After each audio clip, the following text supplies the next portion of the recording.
Hello guys, welcome back to the channel. आज हम पढ़ेंगे एमडीयू सिलेबस के according deep learning. And deep learning में हम पढ़ेंगे आज unit 4 which is recurrent neural network. Unit 3 मैंने ऑलरेडी अपलोड कर दिया है। उसमें एक्टिवेशन फंक्शंस वाला पार्ट नहीं है, वो मैं बाद में अपलोड कर दूँगी। बट आज हम पढ़ेंगे स्टडी विद मी सीरीज़ चल रही है और ये तो इसमें हम पढ़ेंगे यूनिट 4। तो इसमें काफ़ी सारी चीज़ें आएंगी। So let's get started. अब हम पढ़ेंगे रिकरेंट न्यूरल नेटवर्क के बारे में, जिसमें गीक्स फॉर गीक्स की वेबसाइट है। ठीक है, तो आप वहाँ से नोट्स चेकआउट कर सकते हो अगर आपको पढ़ने हैं तो। बाकी हम देखते हैं रिकरेंट न्यूरल नेटवर्क क्या होता है। तो रिकरेंट न्यूरल नेटवर्क हमारा नॉर्मल न्यूरल नेटवर्क से डिफरेंट होता है, पहली बात, क्योंकि ये जितना भी प्रोसेस करता है इंफॉर्मेशन को, वो सारा टेक्सचुअल डेटा पे ज़्यादा ही काम करता है। ठीक है, अनलाइक जो भी हमारे वो मॉडल्स होते हैं उनसे थोड़ा सा अलग होता है। तो हम इसके बारे में थोड़ा सा इसमें देख लेते हैं। तो ये इसमें डिफरेंट टाइप्स ऑफ लेयर्स बता रखी हैं। I guess I have to stop this first. ठीक है, तो रिकरेंट न्यूरल नेटवर्क की सबसे पहले इसमें तो एक हमें ये दे रखा है कि ये क्या काम करता है, एप्लीकेशंस बता रखे हैं। तो ये ट्रांसलेशन में हमें हेल्प करता है, text summarization, image captioning, conversational agents, language modelling, sentiment analysis और लैंग्वेज जनरेशन। सेंटिमेंट एनालिसिस होता है आपका जब आप इमोशंस वगैरह के बारे में बताते हो। फॉर एग्जांपल, अगर मैं अभी नॉर्मली बात कर रही हूँ तो मीन्स मेरा मूड अभी न्यूट्रल है। अगर मैं बहुत ज़्यादा एक्साइटेड होकर बात करती हूँ तो मे बी मैं हैप्पी हूँ बहुत ज़्यादा। तो ये सारे सेंटिमेंट्स के बारे में आते हैं। नेक्स्ट आता है हमारे पास कि let's understand RNN with an example. तो अगर हम एग्जाम्पल से अगर हम इसको समझें तो जो RNN होता है हमारा, ये मेनली हमारा वर्ड्स पे काम करता है। ठीक है, ये पास्ट इंफॉर्मेशन को रिमेंबर करके नेक्स्ट इन आउटपुट को हमारा प्रिडिक्ट करता है। कि अगर मैं बोल रही हूँ आई डैश एन इंजीनियर, ठीक है, तो क्या होगा कि आई और डैश है जो, तो उसमें एम आ सकता है क्योंकि वो प्रिडिक्ट कर रहा है एज पर आई। नेक्स्ट आता है हमारे पास कंपोनेंट्स ऑफ RNN। तो इसमें मेनली दो कंपोनेंट्स होते हैं जिसमें RNN हमारा काम करता है। तो सबसे पहला आता है हमारे पास रिकरेंट न्यूरॉन्स। रिकरेंट न्यूरॉन्स होते हैं जो कि हमारी फंडामेंटल प्रोसेसिंग यूनिट है ऑफ RNN। ठीक है, तो रिकरेंट यूनिट भी बोल देते हैं उसको। वो क्या काम है उनका, वो हिडन स्टेट को होल्ड करके रखते हैं जिसमें हम मेंटेन करते हैं प्रीवियस इनपुट्स इन सीक्वेंस। और रिकरेंट यूनिट आपकी रिमेंबर कर सकते हैं इंफॉर्मेशन को from prior steps by feeding back in their hiding layer. तो ये एक, अगर हम देखें थोड़ा सा इसको जूम करके, तो इसमें ये मेरे को यहाँ पे दिख रहा है कि ये ऐसे इसका स्ट्रक्चर है। ओके, सो नेक्स्ट आता है हमारे पास RNN अनफोल्डिंग। तो अनफोल्डिंग और unrolling is the process of expanding the recurrent structure over time steps. तो टाइम स्टेप्स के साथ हम अपने स्ट्रक्चर को इंक्रीज कर रहे हैं, या मैं बोलूँ एक्सपैंड कर रहे हैं कि लाइक यहाँ इस डायरेक्शन में मेरे को दिख रहा है कि टाइम स्टेप्स के अकॉर्डिंग हो रहा है। जैसे अगर मैं यहाँ पे T0 पे बात करूँ या L T-0 पे बात करूँ और यहाँ पे ये किसी एक टाइम पर है, तो ये इस टाइप से अनफोल्डिंग हो रही है इसकी। टाइम बाय टाइम ये यहाँ पे सेपरेट होता जा रहा है। मतलब यहाँ पे अगर नेक्स्ट लेयर आएगी तो मेरी वो LT+2 आएगी। ठीक है, और यहाँ पे सारे उसके नंबर्स इंक्रीज होते जाएंगे, टाइम के साथ वो इंक्रीज होता जाएगा। उसके बाद ये रिप्रेजेंट कर रहा है आपको स्टेपलेट लेयर्स को। ठीक है, और जो अनरोलिंग होता है इसी से हम बैक प्रोपोगेशन थ्रू टाइम बोलते हैं इसको। एक हमारे पास ये टर्म भी पूछ ली जाती है कई बार पेपर्स में, that is what is BPTT sorry. ठीक है, तो ये वहाँ पे आप एक्सप्लेन कर सकते हो। इसके बाद आता है हमारे पास रिकरेंट न्यूरल नेटवर्क का जितना भी आर्किटेक्चर है। तो उसमें यहाँ पे कुछ हमें चीज़ें दे रखी हैं, that's some equations are given, तो आप इसको भी डिफाइन कर सकते हैं। ठीक है, अब रिकरेंट न्यूरल नेटवर्क हमारा काम कैसे करता है। At each time step RNN process a unit with fixed activation function. These units have internal hidden layer that acts as a memory that retains the information from the previous steps. अब जो हमारे steps हैं, for example मैं इसको first step consider करके चल रही हूँ, मैं इसको सेकंड स्टेप कंसिडर करके चल रही हूँ, और ये xn तक चल रहा है, ठीक है।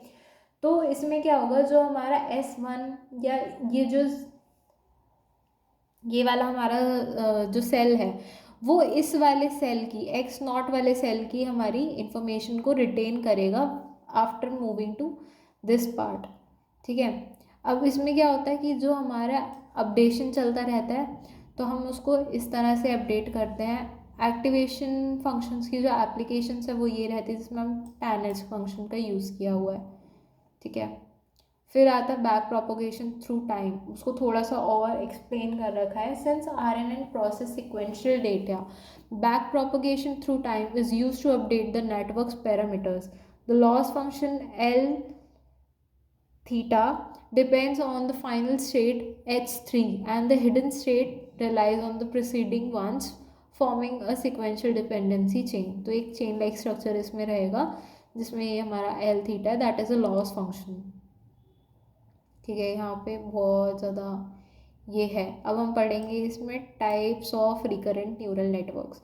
तो सबसे पहले आता है हमारे पास वन टू वन में ये रहता है कि हम सिंगल इनपुट दे रहे हैं, उसके बाद मेरे को सिंगल आउटपुट मिल रहा है, ठीक है। स्ट्रेट फॉरवर्ड बहुत ज़्यादा सिंपल नेटवर्क आर्किटेक्चर रहता है इसका, ये सिंपलेस्ट है। इसके बाद आता है वन टू मैनी में मेरे पास क्या होएगा, मैंने सिंगल इनपुट दिया, उसमें उसने प्रिडिक्ट करके दिए मुझे मल्टीपल आउटपुट्स। मैं इसको थोड़ा सा और जूम करके दिखा देती हूँ।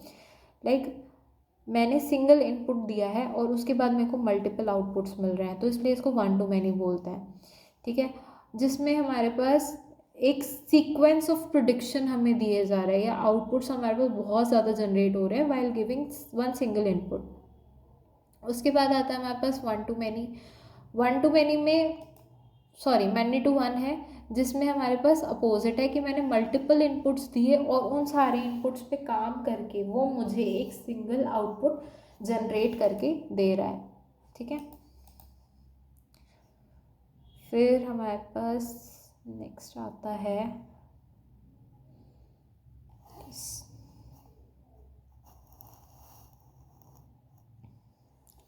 हमारे पास मैनी टू मैनी में ये रहेगा कि हम मैनी इनपुट्स दे रहे हैं और मैनी आउटपुट्स आ रहे हैं, ठीक है। नेक्स्ट आता है हमारे पास variants of recurrent neural network. तो इसमें हमारे पास सबसे पहले आता है vanilla RNN। It is a simple form of RNN consist of single hidden layer. मतलब आपकी जो हिडन लेयर है वो बहुत ज़्यादा मल्टीपल लेयर्स नहीं है, वो सिर्फ एक सिंगल हिडन लेयर है, जिसमें वेट सारे में शेयर हो रखे हैं अक्रॉस द टाइम स्टेप्स। उसके बाद ये आपकी शॉर्ट डिपेंडेंसीज के लिए बहुत ज़्यादा अच्छा है, और लेकिन इसमें वैनिशिंग ग्रेडियंट की जो एक प्रॉब्लम है वो रहेगी। नेक्स्ट आता है हमारे पास bidirectional recurrent neural network. Bidirectional से जैसे कि नाम से समझ आ रहा है कि वो फॉरवर्ड भी चलेगा और बैकवर्ड भी चलेगा, तो दोनों चीज़ पे चलेगा। और इसमें ना एक चीज़ ये रहती है कि जो हमारा करंट सेल है वो पास्ट और फ्यूचर कॉन्टेक्स्ट दोनों पे काम करेगा वो चीज़, क्योंकि वो आगे की साइड भी चल रहा है, मीन्स फॉरवर्ड डायरेक्शन में भी चल रहा है, और इन केस अगर रिक्वायरमेंट है तो वो बैकवर्ड डायरेक्शन में भी चल जाएगा। तो ये एंटिटी रिकॉग्निशन और क्वेश्चन आंसरिंग में बहुत ज़्यादा काम आता है। नेक्स्ट आता है हमारे पास long short term memory networks, जो बहुत ज़्यादा पेपर्स में पूछा जाता है, स्पेशली इसमें तो क्वेश्चन आता ही है ये डीप लर्निंग में। तो डीप लर्निंग में एक क्वेश्चन ये वाला रहता है जिसमें हम बताते हैं long short term memory networks. अब ये होता क्या है, ये वैनिशिंग ग्रेडियंट की जो प्रॉब्लम आती है, ठीक है, उसके लिए बहुत ज़्यादा इंपॉर्टेंट है, जिसमें हमारे पास 3 गेट्स रहते हैं। इसके 3 गेट्स में क्या होता है, सबसे पहले इसमें रहेगा इनपुट गेट। इनपुट गेट में होता है कि आपको कितना इन्फॉर्मेशन ऐड ऑन करना है सेल्स में, तो वो सारी चीज़ हम कंसिडर करके चलते हैं। नेक्स्ट आता है हमारे पास फॉरगेट गेट। फॉरगेट गेट में ये होता है कि ऐसी कुछ पास्ट इन्फॉर्मेशन जो कि यूज़ नहीं आ रही है, प्लस आगे भी यूज़ नहीं आएगी, तो हम उसको डिस्कार्ड करते जाते हैं विद टाइम, ठीक है। नेक्स्ट आता है हमारे पास output gate, where we have to output कि हमें क्या इन्फॉर्मेशन हमने ली है, अब उसमें हमें क्या आउटपुट देना है। तो सिलेक्टिव मेमोरी इनेबल करती है हमारी लॉन्ग टर्म डिपेंडेंसीज को हैंडल करने के लिए और आइडल टास्क को अच्छे से करने के लिए। नेक्स्ट आता है हमारे पास GRU। GRU is gated recurrent neural network. ये एक सिंप्लीफाइड वर्जन है ऑफ LSTM। तो इसमें क्या होता है, जो भी हमारे इनपुट और फॉरगेट्स गेट थे, मतलब ये दोनों जो गेट्स थे हमारे, ये वाला और ये वाला, हम इन दोनों को कंबाइन करके एक सिंगल गेट बना देंगे। और उससे एक चीज़ ये होगी कि एक तो जो हमारा आउटपुट मैकेनिज्म है, या फिर अगर मैं बात करूँ कॉम्प्लेक्सिटी की, तो of course gated recurrent neural network की कॉम्प्लेक्सिटी कम रहेगी as compare to the previous one, because it has less number of gates. ठीक है, तो ये सारा इसमें रहेगा, तो you can write this out. फिर हमारा रिकरेंट न्यूरल नेटवर्क के बारे में पूरा यहाँ पे है, एडवांटेजेस और डिसएडवांटेजेस प्लस एप्लीकेशंस हैं, ये हम बाद में देखेंगे। पहले हम यहाँ पे देखेंगे कि recurrent neural network feed forward neural network से कैसे डिफरेंट है। फीड फॉरवर्ड न्यूरल नेटवर्क की मतलब आपका सिर्फ फीड फॉरवर्ड न्यूरल नेटवर्क एक ही डायरेक्शन में जा रहा है, इसमें हम देख रहे कोई प्रीवियस या बैकवर्ड लूप नहीं है। जबकि रिकरेंट न्यूरल नेटवर्क में मुझे एक बैकवर्ड लूप दिखाई दे रहा है कि आप प्रीवियस इन्फॉर्मेशन को, अगर आपको लग रहा है कि इन्फॉर्मेशन ठीक नहीं आई है या आउटपुट मेरा एज पर डिमांड नहीं आया रिक्वायरमेंट, तो हम उसमें बैकवर्ड लूप में भी जा सकते हैं। ठीक है, तो इसके लिए हम क्या करेंगे, जो फीड फॉरवर्ड न्यूरल नेटवर्क है वो हमारी सिर्फ इन्फॉर्मेशन को एक ही डायरेक्शन में प्रोसेस करता है, वेरएज जो ये वाली चीज़ है इसमें हमारे पास लूप्स होते हैं, बैकवर्ड लूप्स होते हैं, तो हम उसको कंसिडर कर सकते हैं। ठीक है, तो नेक्स्ट आता है हमारे पास, और इसमें हम लाइब्रेरीज़ भी देख लेते हैं कि कौन सी यूज़ होती हैं। तो इसमें हमारे को जो लाइब्रेरीज़ चाहिए वो numpy चाहिए और टेंसरफ्लो चाहिए। ठीक है, और इसमें यहाँ पे हम केरास मॉडल से हम सिक्वेंशियल इंपोर्ट कर सकते हैं। तो ये पूरा अपना एक हमें वो दे रखा है, तो आप अगर चाहो तो इसको कर सकते हो अप्लाई। लास्ट में हम बात करते हैं एडवांटेजेस की और लिमिटेशंस इसकी क्या रहती हैं। तो इसमें सबसे पहले ये सिक्वेंशियल मेमोरी पे काम करता है। ठीक है, आपको जितना भी टाइम सीरीज प्रेडिक्शंस हैं, जो भी चीज़ें हैं हम, या फिर हमारे पास जितना भी टेक्सचुअल डेटा है, हम उसमें इसको अप्लाई कर सकते हैं। In has pixel neighbourhoods. अब इसका क्या मतलब है कि RNN can be combined with the configurational layers to capture the extended pixel neighborhood, improving the performance in the image and video dataset processing। मतलब जब प्रीवियस यूनिट में हमने एक वो चीज़ पढ़ी थी, कॉन्वोकेशनल न्यूरल नेटवर्क्स पढ़े थे, तो हम उसमें भी इसको अप्लाई कर सकते हैं, सो दैट कि जितना भी इमेज डेटा सेट था उसमें से और ज़्यादा अच्छे से हम पिक्सल्स को इन्हांस कर पाएँ। नेक्स्ट आता है हमारे पास लिमिटेशंस इसकी दो ही रहती है कि एक तो वैनिशिंग ग्रेडियंट की या तो ग्रेडियंट बिल्कुल ही ख़त्म हो जाएगा या एक्सप्लोड कर जाएगा, कि मतलब वो इतना एक्सेसिव लार्ज वेट हमने पास कर दी कि वो बिल्कुल ही एक्सप्लोड कर गया, वो मतलब अनकंट्रोलेबल रहा हमारे लिए।